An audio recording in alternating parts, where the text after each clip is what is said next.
Masked depression, the person who always smiles. If you pass Carl on the street, you wouldn't guess a thing. 42 years old, well-dressed, confident smile. He knows everyone by name, tells good stories. At gatherings, he's the first to laugh and the last to leave. His colleagues love him. His boss values him. His friends call when they need a clear head.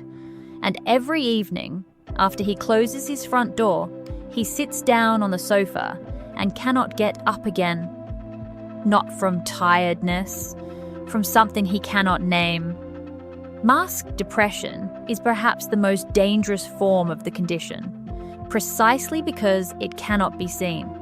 Because the person living with it has learned over many years to smile so convincingly that even they sometimes believe they are fine until they no longer can. What masked depression looks like. There's a deeply held belief in our culture. The depressed person is the one who stays in bed, cries, and stops going out. The clinical reality is far more complex. Depression can hide behind symptoms we don't normally associate with it. Chronic irritability, unexplained exhaustion, physical pain with no organic cause, difficulty concentrating, decisions postponed indefinitely. And perhaps the most common way depression conceals itself, particularly in men, is behind activity, behind busyness, behind a full calendar. The person with masked depression doesn't stay in bed. They run. They work 12-hour days. They go to the gym. They organize evenings out with friends. They do anything, absolutely anything, to avoid being alone with themselves. Because solitude with oneself is the only place where the mask comes off. And underneath it, there is a pain they don't know how to name. Carl came to therapy at his wife's insistence, not because he felt unwell, but because his wife had noticed something he couldn't see, that in the past 2 years, he hadn't laughed once, really laughed, that his smile was perfect, but never reached his eyes.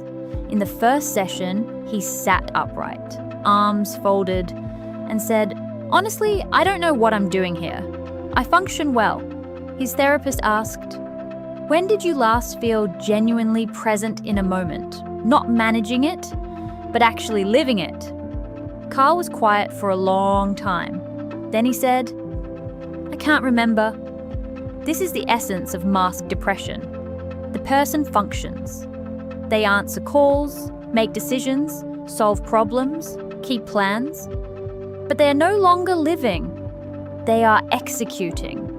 The difference between functioning and living, that is the line masked depression.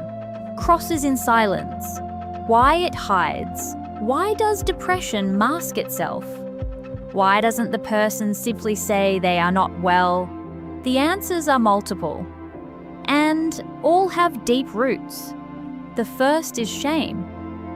In a culture that rewards strength and penalizes vulnerability, admitting that you are suffering is seen as weakness, particularly for men. Research consistently shows that men are far more likely to hide depression behind other problems: overwork, alcohol, irritability, withdrawal. The second is non-recognition.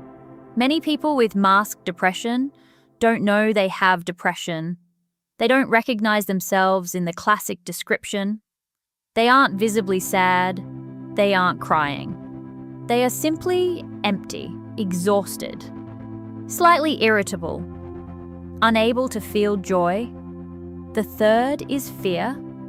The fear that if they admit it, their world will collapse, that they will disappoint, that they will lose the control they have built so carefully. Alfred Adler, one of the great psychologists of the last century, observed that the person who cannot accept their own limits and vulnerabilities builds a compensation around them. Sometimes that compensation looks like success, like strength, like a smile, and inside, depression is waiting to be seen. Carl continued therapy for 6 months. In one session, the 4th month, he cried for the first time. He didn't know why. His therapist didn't ask.